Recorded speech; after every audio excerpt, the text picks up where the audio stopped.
خەرمانی یادەوەریەکانمان خەونەکانمان دەکەین بە حەقیقەت و تۆماریان دەکەین ئەو مێژوەش دەگوازینەوە بۆ ئایندا. بەڕێزان، ئەمڕۆ لێرە بەیادی خاتونێکی پڕاوپڕ لە میهرەبانی، بەیادی ناگیهان ئاکارسەل، ناوەندی ئەرشیف و توێژینەوە و پەرتووخانی ژنی کورد دەکەینەوە. بەڕێزان، ئامادەبوانی ئازیز، میوانە بەڕێزەکانمان لە پارێزگاکانی هەرێمی کوردستان، لە باکوور و ڕۆژهەڵات و ڕۆژئاوای کوردستان، ئازیزانمان لە وڵاتانی ئەوروپا و جیهان، بە ناوی ناوەندی ئەرشیف و توێژینەوە و پەرتووخانی ژنی کورد بە خێراتنی هەمووتان دەکەین و سوپاسی ئامادەبوونتان دەکەین. بە ناوی ئەندامانی دەستەی دامەزرێنەری ناوەندی ئەرشیف توێژینەوە و پەرتووخانی ژنی کورد بە خێراتنتان دەکەین. بەخێر بێن بۆ ڕاگەاندنی ئەم هەنگاوە مێژووی و نەتەوەی و استراتیژیا. بە ناوی ئەو ژنانەی بەڕەند خوێن و وەزەیان بەزانین و وشیاریان ئێمەیان گەیاندە ڕۆژی ئەمڕۆ، بە ناوی هەموو ئەو ژنانەشی باوەڕیان بە ئازادی و یەکسانی هەیە بە خێراتنتان دەکەین. بەڕێزان، ئێمە کۆمەڵگەیەکی زیندوین، توانەوە، سڕینەوە، دابەشکردن، قڕکردن و پەراوێز خستن نەیانتوانیوە لە ناومان بەرێت. بەڵام ڕاستێکیش هەیە کە زۆرجار تراژیدیەکانمان دووبارە بوونەتەوە. بەشێکیشی سەرچاوەی لە نەناسینی مێژوو ناوشیاری مێژووەوە دەگرێت. مێژوو تەنیا بریتی نییە لە دیار دەور و داوگەلێک، بەڵکو گرنگە بزانین ئێمە خاوەنی چ مێژوێکین، کێ ئەو مێژوەی نووسیوەتەوە، ئێمەی ژن لەکوێی ئەو مێژوەداین. لەو سۆنگەیەوە ژمارەیەک لە ژنانی هەر چوار بەشی کوردستان بێ ئەوەی جیاوازی سنوور، زمان و زاراوە بکەینەتە گەرێک، هاتینە لای و باسی گرنگی یادەوەری مێژوویمان کرد.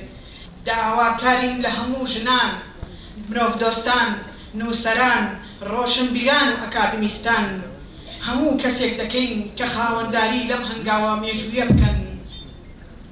بە بەرهەمەکانی خۆتان و بە بەرهەمی ژنانی دیکەش پاڵپشتی لەم ئەرکەمە نەتەوەی و گەردوونیە بکەن. ناوەندی ئەرشیف بە ناوەندی خۆتان بزانن، بە هەر دەرفەتێکی مادی معنەوی لە دەستان دێ پاڵپشتی بکەن. بەرهەمەکانی ژنانی کورد ئەوانەشی لە ژنانی کورد هەیە بیگەێنە ناوەندەکەمان.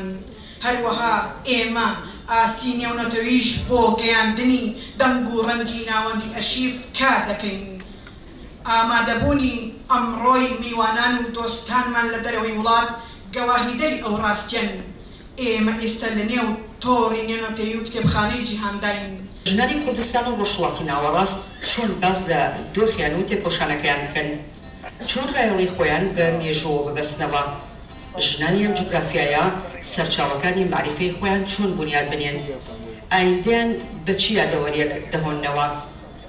هەندێک بانگەشە دەکەن کە ژنی کورد مێژووی نییە، دەنگ ڕەنگ و بەشداری لە ڕابردوودا نەبووە. ئێمە چۆن وەڵامی ئەو بانگەشانە بدەینەوە؟ ڕاستیەکی تاڵە ئەو مێژووی نووسرا و تۆمارکراوە قارەمانەکانی زۆربەی لە پیاوانن. ژنان تێیدا ون و پەراوێزن. مەگەر ژنان هیچ بەڵگەیەکیان لە دوێ خۆیان بەجێ نێشتووە، بۆچی دەستڕاگەیشتن بۆ بەڵگانەی کە دەنگ و ڕەنگی ژن بێ هێندە کارێکی سەختە. هەر بۆەوەش ناوەندەکانی توێژینەوە و ئەرشیف و کتێبخانەکانی ژنان بوونە ڕێوشوێنێکی خۆپاراستن لە بەرامبەر هەڵوێستی پشتگوێخستن، پەراوێزکردن و سڕینەوەی یادەوەری مێژوویی. لە سەرەتای نووسینی هاوچەرخی مێژووی کورد کە بۆ کۆتایی سەدەی 19 و سەرەتای سەدەی 20 هاوکاتی هەڵکشانی تێکۆشانی نەتەوەی کورد دەگەڕێتەوە، ژیان و گێڕانەوەکانی ژن بە پلەی یەکەم نەبوو جێی بایەخ کە لە ڕاستیدا مێژووی زارەکی وەک قەڵغانێک بۆ پاراستنی بوون و کولتوری کوردی لە بەرامبەر داگیرکاریدا ڕۆڵی هەبووە. بۆ وەڵامدانەوەی ئەو پێویستیە مێژووی و استراتیژیە ئێمەی ژنان لە دەوری یەک کۆبووینەوە. باسمان لە خەونێک کرد، خەونبینین بە زاینێکی نوێ هەمیشە بەشێک بوو لە کارکتەری ژن. لە سۆنگەی پێویستیە تایبەتەکانی ژنانی کوردستان هەنگاوی یەکەمدا بەرەو دامەزراندنی کتێبخانەی ژنی کورد کە لە هەمان کاتدا ئارشیف و ناوەندی توێژینەوەیە.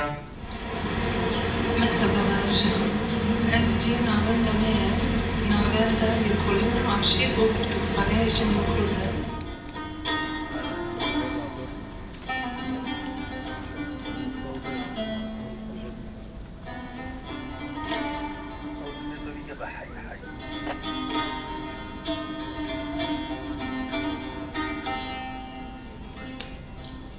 دامەزراندنی کتێبخانە و ئارشیفی ژن خەونێک بوو دەبوو بێتە دی خەونێک لە واقعدا نیشانی بدا ژنان بە هێزی هزر و داهێنانەکانیان هەوڵی کنە و پشکنینی یادەوەریان دەدەن هەوڵی گواستنەوەی بۆ ڕۆژی ئەمڕۆ و سپاردنی بەدەست هزر و هەستە ڕازگۆکانی ئایندە دەدەن. بەڕێزان ئێستا سرودی هێشنێ لەلایەن تیپی کۆرسیتار پێشکەش دەکرێت با بەڕێزیان فەرموون بۆ پێشکەشکردنی سرودەکە.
Of the matriarchal societal order to the young genealogy-oriented women in Germany. I also built a bridge between them and the women of the German matriarchal research studies. And now my thanks go to all contributors who built up this great center in your city.